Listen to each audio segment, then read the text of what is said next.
Indiscutiblemente se ha trabajado bastante. Yo sí creo que se ha hecho grandes esfuerzos en el Ministerio de Educación para lograr esa continuidad y esa articulación. Pero sigue siendo un desafío. Todavía hay un porcentaje muy, yo diría muy grande, en donde el maestro de primer grado todavía no entiende que este niño que viene de la educación inicial trae vamos a decir, unas características totalmente diferentes y que debemos recibirlo con, yo diría, con ciertas características pedagógicas que le permitan a ese niño establecer pues esos contactos con el conocimiento sin caer en estados de crisis como pasa generalmente cuando el niño no se siente que está haciendo lo mismo que hace en el preescolar. Hay una ruptura, evidentemente, cuando el niño de inicial llega al primer grado. Hay una situación que no termina definitivamente de hacer clic, por decir, es decir, no terminamos los maestros y maestras de entender que son, digamos, circunstancias distintas las que, o digamos no circunstancias, sino que la palabra clave yo diría que es una concepción pedagógica distinta, porque ese niño de educación inicial viene siendo abordado por la maestra de una forma distinta. Y cuando llega al primer grado, la maestra de primer grado lo aborda bajo una concepción pedagógica distinta y allí es donde se produce realmente una ruptura. Esta ruptura evidentemente tiene que ver por la forma de abordar el conocimiento, es decir, una maestra que ha venido haciendo un trabajo con el niño en inicial y ahora se encuentra una nueva docente que le plantea una nueva rutina en el aula de clase. Eso evidentemente crea una situación allí que tenemos que resolver. ¿Qué es lo más importante? Cuando el niño está en el nivel de educación inicial, ¿verdad? Se apropia de su nivel, se apropia de sus actividades, se apropia de su conocimiento. Cuando ese niño pasa para primer grado y no recibe, no, vamos a decir, la metodología cambia totalmente, el niño indiscutiblemente no tiene en ese momento una apropiación de su nivel. O sea, él se siente que ya no puede ir al baño, él se siente que ya no puede hablar, él se sienta en un pupitre, él no puede hablar con el niñito de atrás, él no puede hablar con el niñito de al lado, no hay trabajo en grupo. ¿Es o no es así? Así es. El niño no puede interactuar porque el maestro de primer grado ya piensa que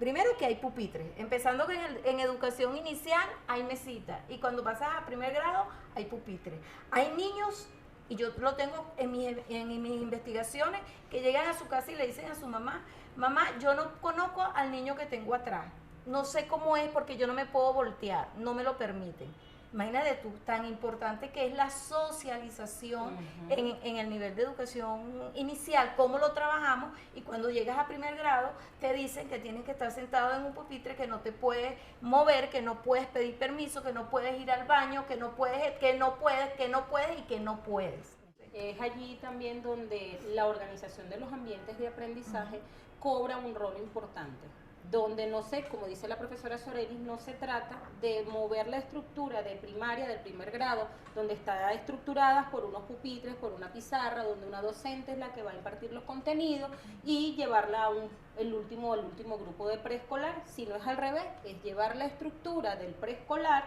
hacia el primer grado, donde están estructurados los ambientes de aprendizaje por relaciones, por dimensiones, donde está la dimensión física, está la dimensión relacional, donde está la dimensión del tiempo, la temporal, y está la funcional. Es allí donde nosotros pedimos a los docentes, a las maestras y a los maestros del primer grado que traten de extender y se articulen directamente con los docentes de educación inicial a fin de que puedan esa estructura moverla a un primer grado y que el niño vaya socializando y a través del juego, de las actividades lúdicas, igualmente se dé o se procede, se genere o se desarrolle ese proceso de enseñanza-aprendizaje. Definitivamente, otra estrategia, para un poco ir cerrando, es que los maestros entiendan que deben unirse, que deben trabajar en conjunto, que ese niño cuando pasa a un primer grado y no está dentro de su institución ese primer grado, sino que hizo el preescolar en otro, debe levantar un informe de cuáles son las condiciones de ese niño, cómo va preparado ese niño, cuáles son sus características psicológicas, biopsicológicas, etcétera, para que ese maestro que lo va a recibir sepa qué niño estoy, cómo son las características de este niño. O sea, los maestros tienen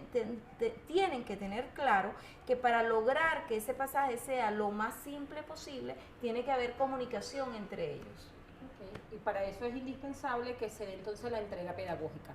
Sí, importante que estén los instrumentos como lo es la ficha acumulativa, donde el docente de preescolar, que es el último grupo, pues le dé las evaluaciones y todo el registro que ha llevado a cabo con esos niños, pues se lo pase al docente de primer grado y no se dé ese vacío pedagógico que estamos siempre acostumbrados a hacer. Entonces acostumbramos a echar la culpa al docente de preescolar porque el niño no tiene iniciado los procesos que yo requiero en un primer grado. El trabajo debe ser en conjunto, donde la investigación de la práctica educativa debe ser constante, permanente, articulada, debe estar presente en todo momento, deben ser los dos quienes hagan los planes de acción, deben ser los dos quienes construyan el análisis para la investigación, deben ser los dos quienes resuelvan y hagan procesos de creación de estrategia para que esos niños lleguen como yo quiero que lleguen a mi primer grado, sin respetar su proceso evolutivo y dejar claro que no solamente basta con que el órgano rector, Ministerio de Educación, el de orientaciones pedagógicas, construya alineamientos, que salgan resoluciones, si no hay un verdadero proceso de reflexión, de transformación en el docente. El docente es una pieza clave en todo este proceso, donde él debe transformar la idea de que ya no es el aula visto como cuatro paredes, sino que yo debo considerar todo un contexto donde ese niño hace vida y que ese es parte de su proceso evolutivo, de que va llevado de la mano de una continuidad afectiva y obviamente de una articulación pedagógica. Fíjate, dos cosas que quería yo un poquito apuntar, señora Elis, disculpa, tienen que ver con el tema de esa formación inicial del maestro, tanto de inicial como de primaria. Creo que es fundamental que nosotros profundicemos en el tema de la formación del maestro. Y otro tiene que ver que es un elemento clave, que es el acompañamiento pedagógico.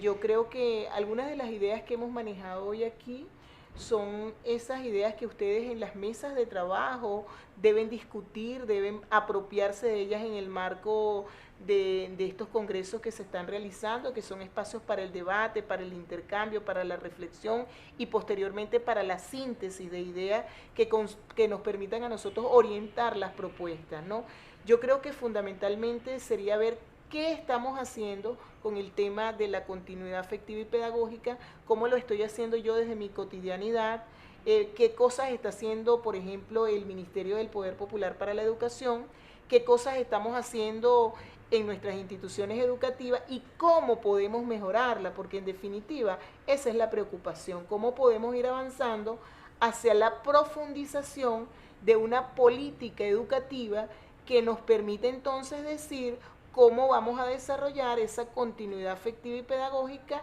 en nuestras aulas de clase, en nuestras instituciones educativas. Fundamentalmente por allí iría. Yo convoco entonces a los maestros y a las maestras que están en estas actividades de congreso a que se abra el debate, a que sin tapujos, sin miedo podamos discutir, podamos hacer aporte, porque cada uno de estos elementos nos va a permitir a nosotros construir, ¿no?, una respuesta a lo que implica y a un mandato que tenemos de la consulta por la calidad educativa, que son lo que decía Ciorel, una palabra clave, los desafíos de una educación de calidad. Así es. Y que estamos en manos de ustedes como maestros son los que tienen que decirnos qué es lo que tenemos que hacer, porque de verdad ustedes son los que están en el aula, ustedes son los que están en la escuela, son ustedes los que saben cuál es la experiencia realmente, cómo se está manejando el tema. Y sería bien interesante porque, bueno, hasta para nosotros como investigadores saber pues el trabajo del maestro. Bueno, y para cerrar, la invitación queda abierta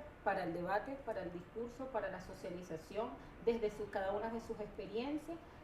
darnos los insumos, las orientaciones necesarias para entonces poder construir y concretar la política educativa del Ministerio de Educación.